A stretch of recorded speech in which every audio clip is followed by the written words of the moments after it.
Hello, I'm Steve Shaw, National Coordinator of Football Officials and Secretary of Rules Editor for the NCAA. And today we're presenting our first training video for 2024, and we're going to be focused on game action from Week 0.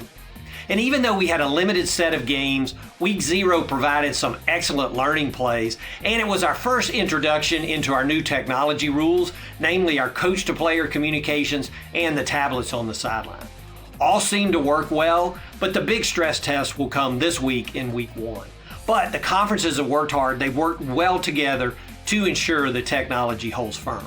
And it'll be interesting to see the impact of technology on our game. We may have seen a few more huddles this past week than in previous years, but too small of a sample size. We will be monitoring the pace of our game and the number of plays per game so we can see if there is an impact with the technology.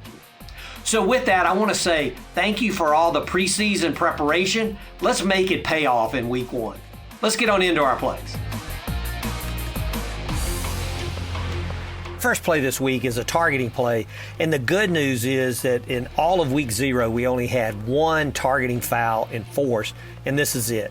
And we're going to see that the quarterback drops back, he keeps the ball, slides feet first, and is hit hard by defender number 13, and we see that the umpire gets the marker out. And as we go back and take a look at the replays, as soon as the runner lowers his backside, we know that he's considered down there. The play's over, and the runner transitions to a defenseless player. And then number 13 comes in, leads with the head. That's our indicator of targeting. And then there's clear forcible contact to the head of the defenseless player. So replay can confirm all aspects of targeting here, and number 13 is disqualified. Now let's make sure that when we announce it, that we announce the number of the player being disqualified and we get the correct number.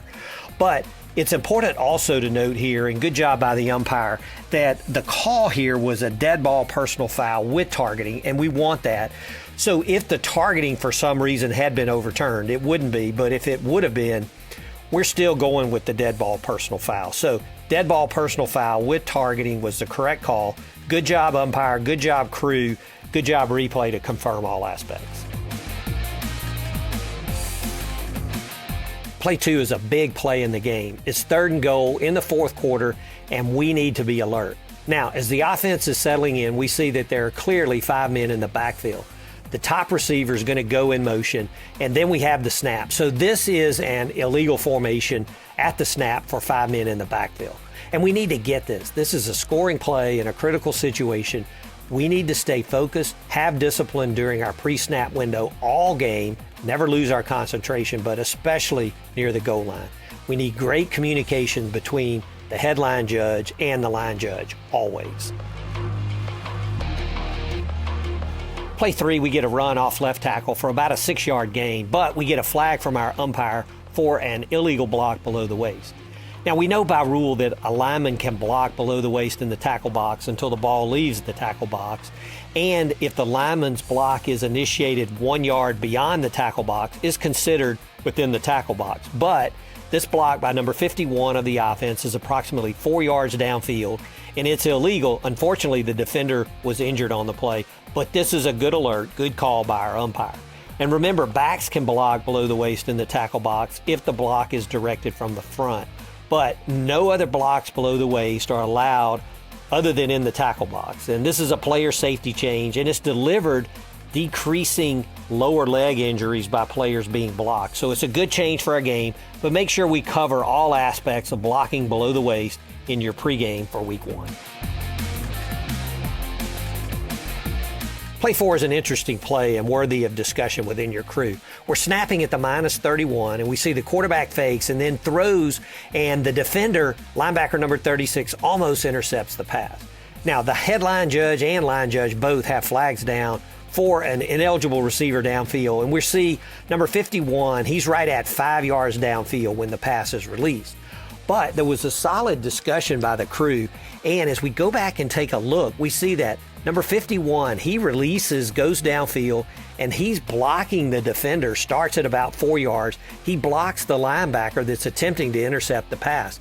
This is a foul for offensive pass interference. So let's stay alert for this type action and convert from an ineligible receiver downfield to offensive pass interference in situations like this. Play 5, we have a punt play, and it gives us the opportunity to review our rules pertaining to the kicking team catching or recovering the ball near the goal line. Here we see that the ball lands near the 10, bounces toward the end zone, and number 1 of the kicking team possesses the ball at the 2, and he carries the ball forward into the end zone. Now, the crew properly spots the ball at the 2, and this is correct by NCAA rule, as we know that if a player of the kicking team catches or recovers a scrimmage kick that has crossed the neutral zone, the ball becomes dead, and the ball belongs to the receiving team at that dead ball spot. So this is a good job here to spot this at the 2. And as a reminder also, it is always the position of the ball. So if a player has his foot on the goal line but downs the ball while the ball is in the field of play, then it is not a touchback and the ball is down at the dead ball spot. A final note, side judge, great position here at the pylon. Back judge, you must anticipate this and get to the goal line. Play 6, we get a kickoff, and we see receiver number 26. He's going to muff the ball. He recovers at the 2, and then we see the crew blows the play dead. They shut down action when he recovers the ball. And as we go back and look at the replay, 26 does give a fair catch signal. He muffs the ball right at the goal line. The ball goes forward into the field of play. He picks up the ball at the 2, and we properly shut it down. Now, if the receiver completes the fair catch, we know his team would put the ball in play at the 25. But here he does not complete the catch, and the ball by rule is dead where he possesses it, and because of the fair catch signal, it negates his opportunity to return the kick. Now, if the muff ball had stayed in the end zone and the kicker's down it there, then it would be a touchback. But remember that the fair catch option was put in place for player safety. Let's do a good job right at the goal line. Let's be aware of all these situations that can happen to us. Play 7 is a 2-play vignette on swinging gate formations on tries. Now we see the team lines up in a swinging gate formation here, and if they snap the ball from this formation, it's not a scrimmage kick formation because it's not obvious that a kick will be attempted. So the offense must have at least 5 players numbered 50 to 79 on the line, which they do here. They actually have 6 players numbered 50 to 79. So the formation is legal and the snap is legal. We know it doesn't have to be between the snapper's legs, but it must be a quick and continuous backward motion, and it is here. So this play is properly executed for 2 points. Now the second play in the vignette, we see that there's a swinging gate formation as well. The offense snaps the ball, throws a pass, complete for 2 points. But as we go back and take a look at the formation, we have 2 players in the lower part of the formation, number 50 to 79. We have 51 and 77, and number 15 on the end of the line. And then on the top of the formation, we see number 71 and 75 on the line and number 88 on the end of the line. And the snapper is number 47. So there are only 4 players numbered 50 to 79 here. And so the numbering exceptions don't apply because it's not a scrimmage kick formation. So this is not a legal formation. So let's be alert to the formations on these swinging gate plays. Our last play this week, we're going to be discussing the play clock, and let's talk with our play clock operators in pregame and make sure they understand our mechanics with the play clock. And it's listed on page 123 of our CCA manual, and it states that the play clock operator will consistently start the 40-second play clock within 1 second of the trigger signal from the on-field officials.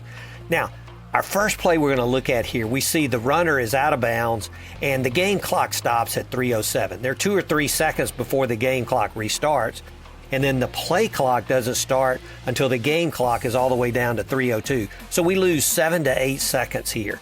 And the next play, similar situation. The runner's down between 2 minutes 41 seconds and 2:40. And the play clock does not start until the game clock is at 2:32. We're losing 8+ seconds here, and this was consistent throughout this game. So back judges, when this is a repetitive pattern, you must know it, and you've got to go talk to that play clock operator at the earliest opportunity and get them on plan. We can't let this fester throughout the game. Well, that's it for our plays this week, and use these plays as learning opportunities and discuss these in your pregame.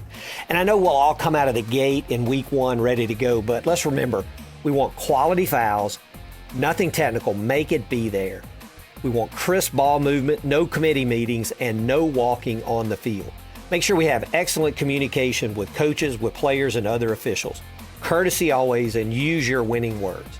Concentration, that's so key. We got to stay in the game every play, and let's make sure we display our integrity, courage, and poise. Let the tight situations reveal our true character. And above all things, let's keep hustling. Best of luck.